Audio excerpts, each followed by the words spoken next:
The Handwriting on the Wall by Beyond Today host, Darius McNeely. The party in the king's palace in Babylon ran late into the night. The food was abundant and the wine flowed freely. Drunkenness and lack of judgment reigned. Out of nowhere, the fingers of a man's hand appeared and began writing on the wall of the room. Intoxicated by the splendor of the king's palace, the lords and ladies present had no idea of the danger of the moment.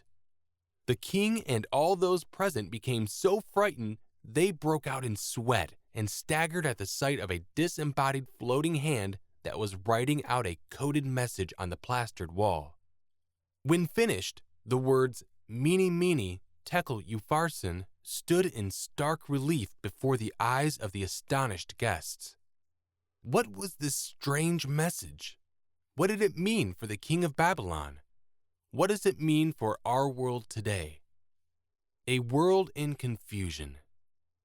Look around at today's world. Are we big enough or great enough to rise to the challenges of our time? Consider what is facing the nations. The Middle East is aflame. Iran seeks to develop nuclear weapons.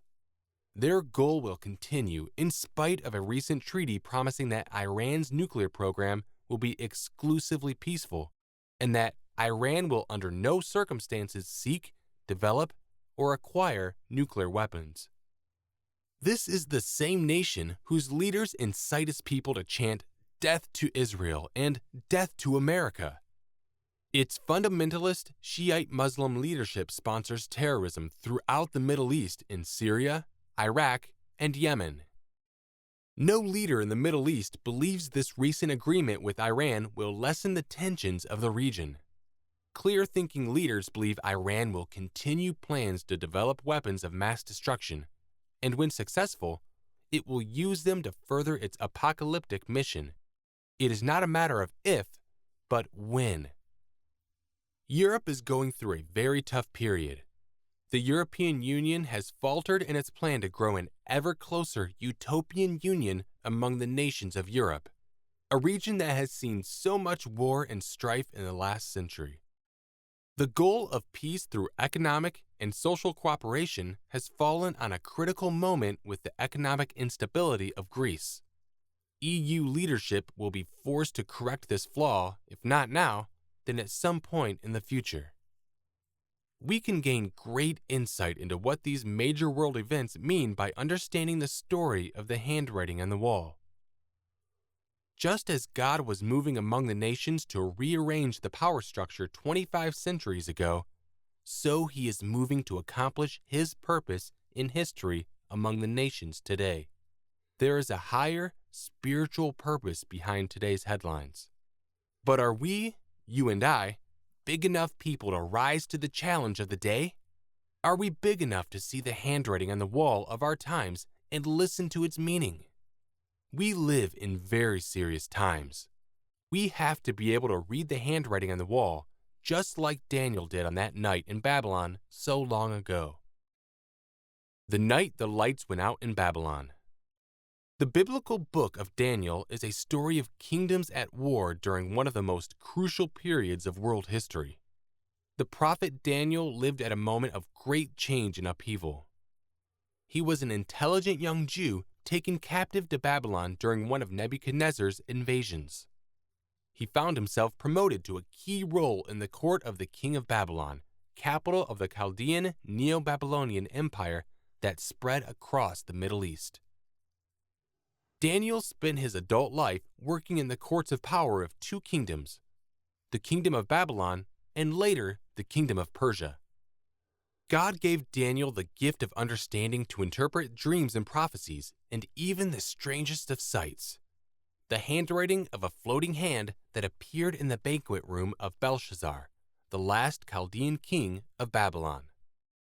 When we look at the events of that night, we witness God's gift to this devout and righteous prophet, a man who stood before great kings and testified of the glory and majesty of the God in heaven. Daniel's example shows us what kind of person it takes to rise to the challenge of great moments in history. Here we see the power of the Spirit of God moving not only on the face of the earth, directing the course of nations, but in the noble life of one who humbly seeks to do God's will. On that fateful night, a hand appeared from nowhere and wrote on the wall of the king's banquet room in front of hundreds of drunken guests. When the king saw this, his face turned pale with fright. His knees knocked together in fear, and his legs gave way beneath him. Daniel 5:6, New Living Translation.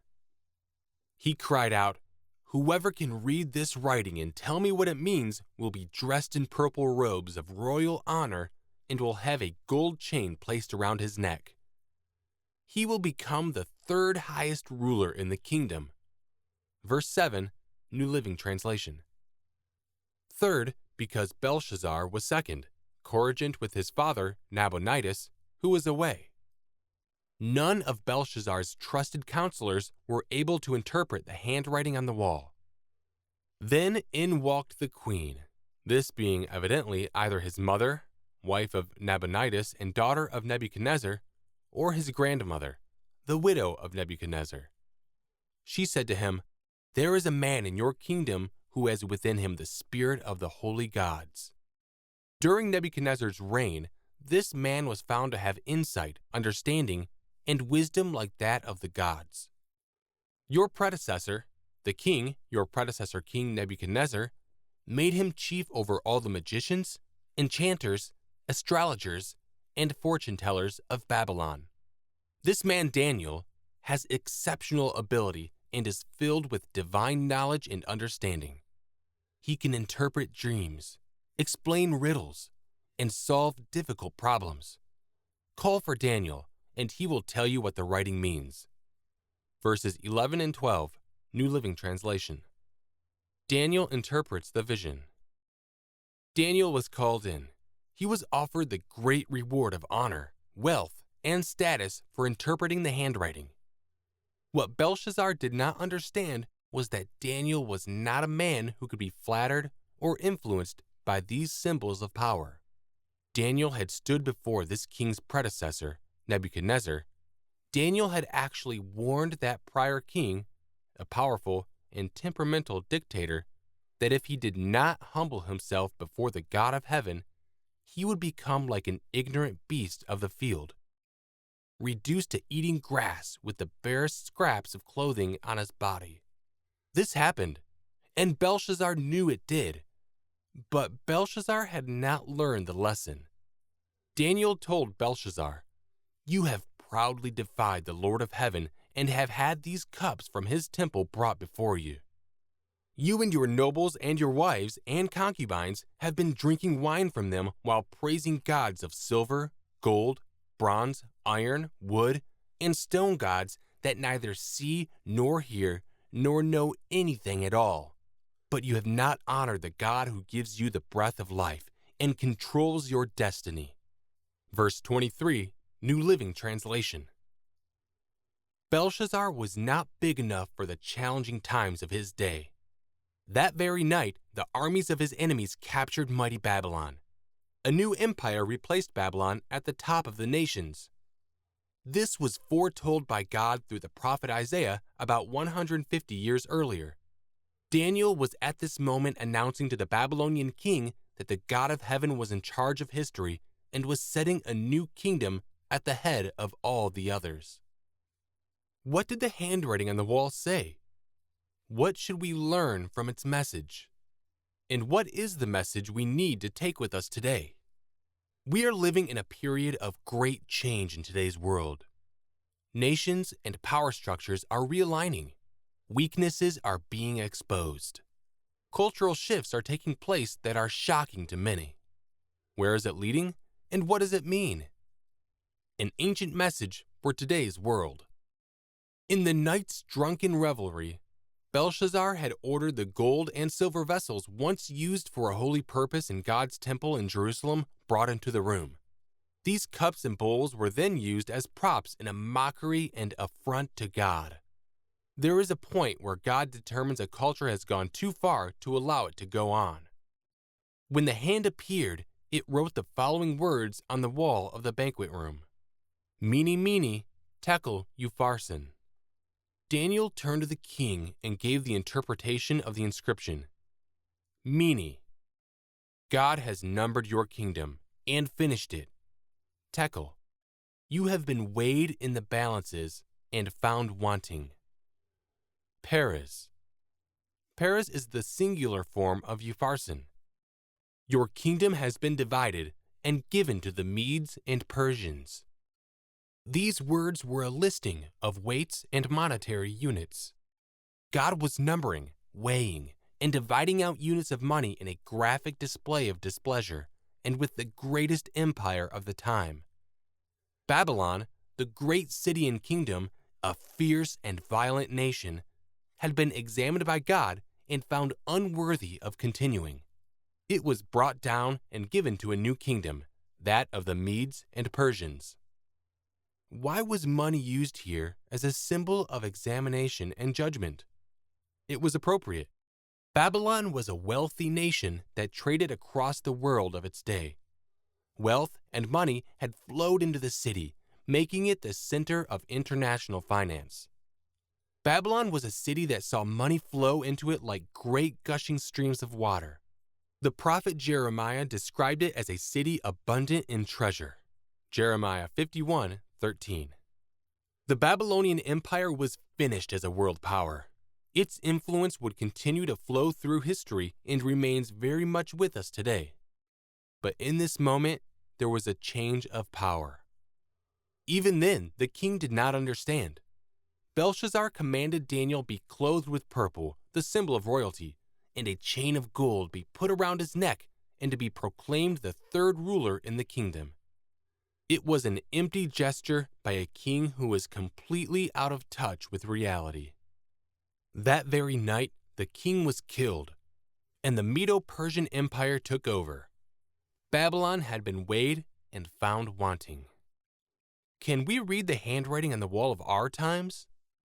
Can we discern what is happening among the nations of today's world and see God's hand moving through history? Nations and regions of the world are in turmoil. Danger is on the horizon. The cultural shifts occurring in America and other parts of the world should cause grave concern. Do we have what it takes to stand up to rise to the occasion and meet these challenges? The handwriting is on the wall today.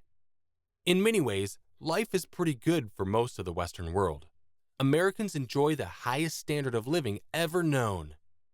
The poorest among us live like kings compared to people in other parts of the developing world. And yet, even in the midst of the world's wealthiest period, we have pockets of people who lack the basics and suffer from poverty. The social and economic problems we face in America and other nations are real in how they affect people's lives. We see racial strife erupting in the major cities of America, reflecting deep-seated anger stemming from a social structure that is not balanced or in line with the values of godly biblical teaching. There is a reason for this. We as a society have cut ourselves off from God. We have not wanted to keep God and His laws in the center of public life. There has been a steady erosion of biblical values and teachings for more than 50 years.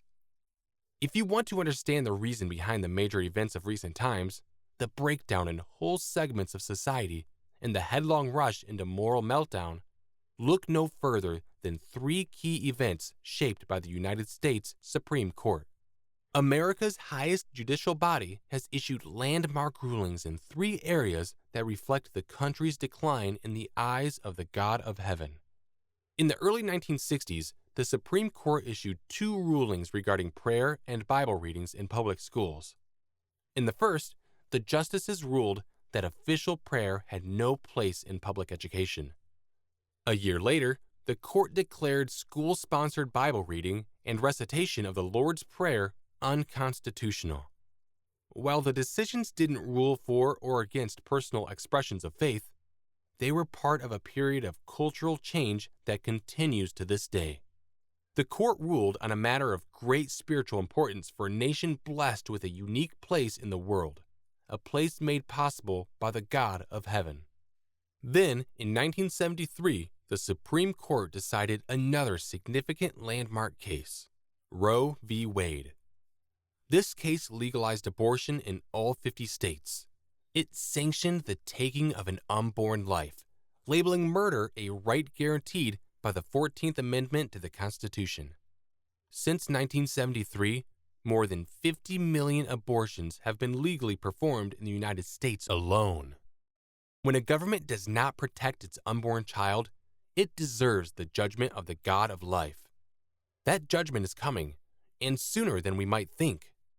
The third of these rulings by the Supreme Court came in June 2015 with the legalization of same-sex marriage. In this ruling, the court made a sweeping right that same-sex marriage is guaranteed by the Constitution. Let's be plain about this highly charged issue. The United States Supreme Court has stepped beyond its temporal bounds into the spiritual realm of defying the God who created man, woman, and marriage.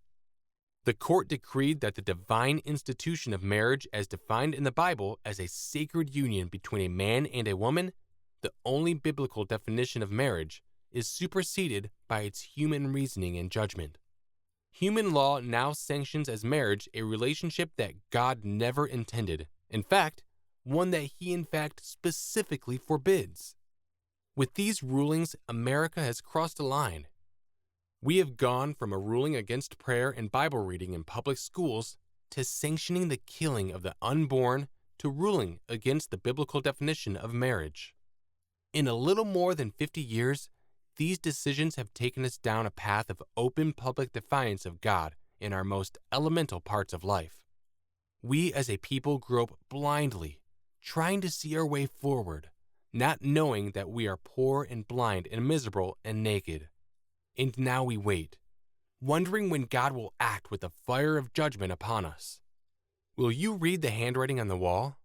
I wonder just where God might be in His evaluation of our world today. Does He see our state of affairs and pause in thought, determining it is time to put a stop to this? I don't know when that might occur, but I do know that you and I must come to a place and time in our lives when we must act to stand in opposition to sinful society, turning toward God and changing our ways. Are we big enough for the challenge of our times?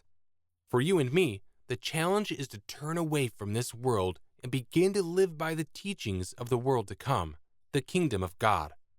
That in itself determines whether we can face the challenges with the only power that makes a real difference, God's Spirit and the teachings of the kingdom of God. Daniel in his day at Babylon stood for the kingdom of God in the midst of the raging wars of the kingdoms of Babylon and Persia. For Daniel, the choice was clear. God's kingdom, along with the way he had known since a child, was the only right choice. The God he served was the one true God who lives, unlike the gods of stone and wood and metal he saw in the temples of Babylon. For Daniel, the collapse of his own nation of Judah was done at the will and the hand of his God and served a greater purpose.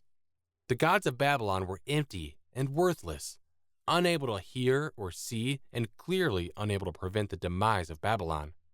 The time is now for you to be like Daniel. The time is now to read the handwriting on the wall of our time and seek to understand the will of God in heaven. The kings and lords and ladies of Babylon were not great enough for their time. Are you up to the challenges of our time? Too many tread endless circles of mediocrity and accept shabby lies and fictions of today's culture as truth. The result is that we build our lives on shifting sands. When the winds of difficulty blow, they may not stand. It is a sobering thought. The time is now to take action. The time is now to see the handwriting on the wall and rise to a higher calling and a higher way of life. The time is now to seek the God of heaven and live. The handwriting is on the wall. Can you read what it says and move to change your life? For more helpful content, visit us online at ucg.org.